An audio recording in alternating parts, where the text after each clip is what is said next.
Welcome in. It is day 50 and you are speaking with the Meeples champion. You know, being day 50, I wanted to bring out one of my more favorite games today. And thinking over the ones I've already discussed, I thought, what would be a great game to choose? I decided to go with me and my wife's favorite game together, and that game is Five Tribes.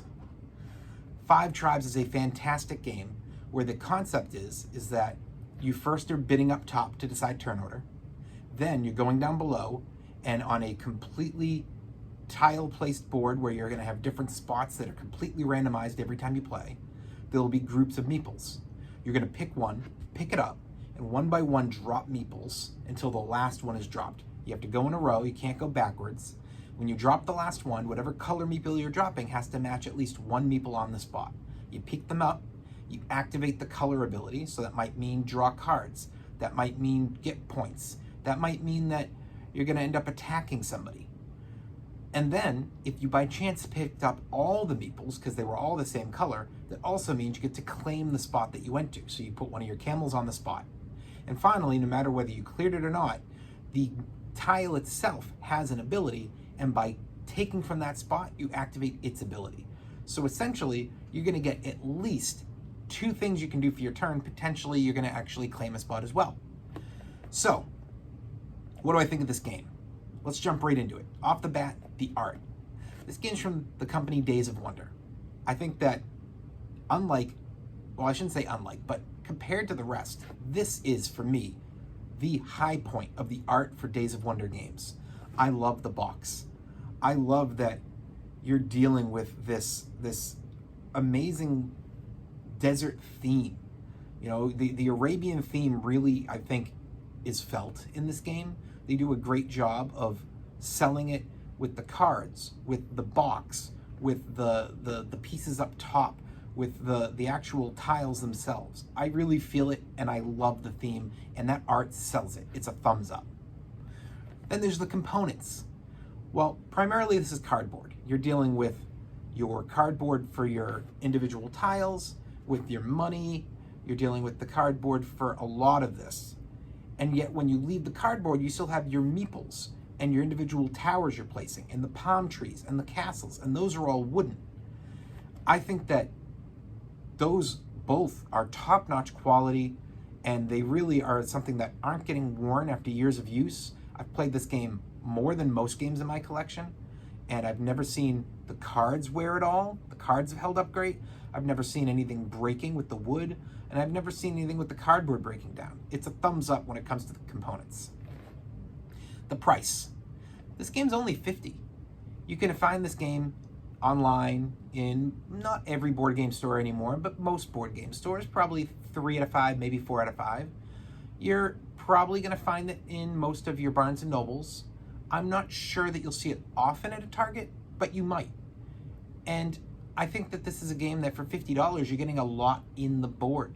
It's coming with a lot of options. So it's a big thumbs up on that price. I definitely think that what they're giving you is worth it. Difficulty. There is a lot going on. And I won't lie, the first time I pulled the game out, this is not, I shouldn't say it's not an entry-level game, but visually speaking, it's not an entry-level game. When you look at this, there's a lot. You have a lot of components, and you're looking at it and you're like, okay, wait a minute. I got these tiles, and I got like 5 different colored meeples, but they're not my meeple. They're all different things they do. And I got genies, and I've got like money, but it's also victory points, and I'm bidding up top, but then I'm down below, and I'm trying to like move around this board, but there's so much. It can be a bit overwhelming if you're just looking at it. But once you set the game up and you start to play, you figure it out very quickly. It's not that much. You know, the 5 colors are only just having to figure out, am I getting it for points? Am I getting it for killing something? Am I trying to draw more of these cards? Am I getting this for the yellow or the white, which both are scoring its own victory points, but they can also be used where the whites are used to purchase the genies. And the yellows have an option to actually be worth more victory points if you have the most of them.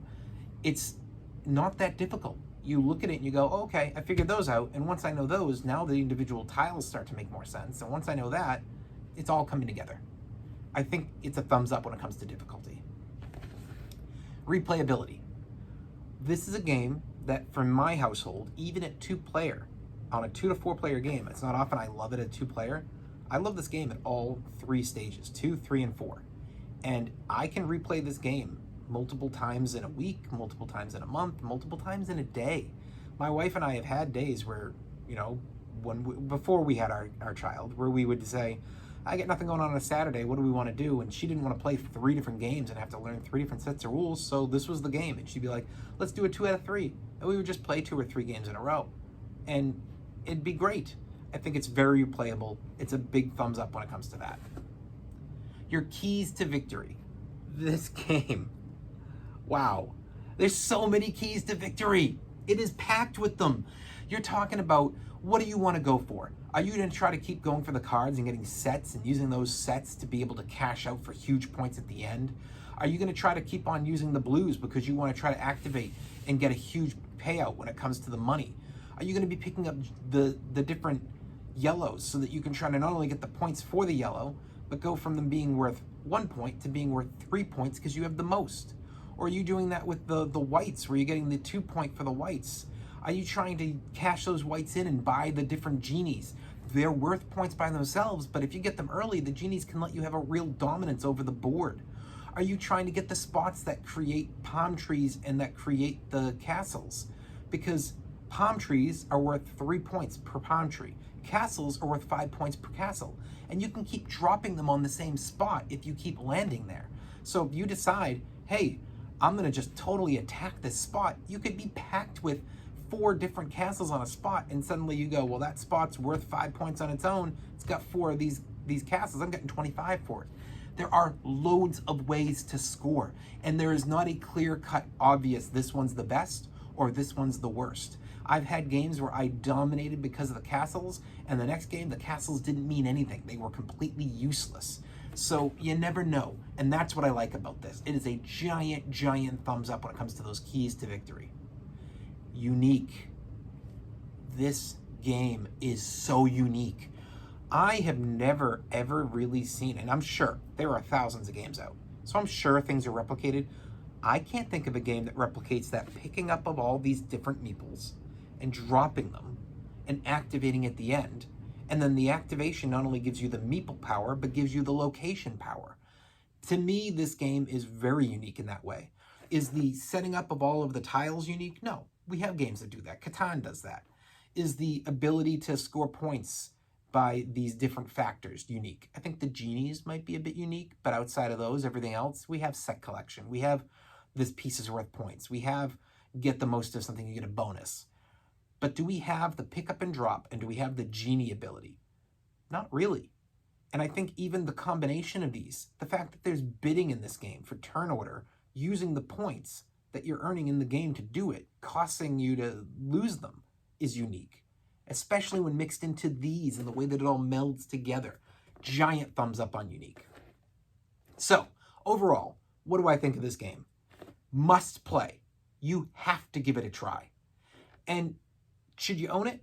I think that you potentially should. I think it is great for medium gamers.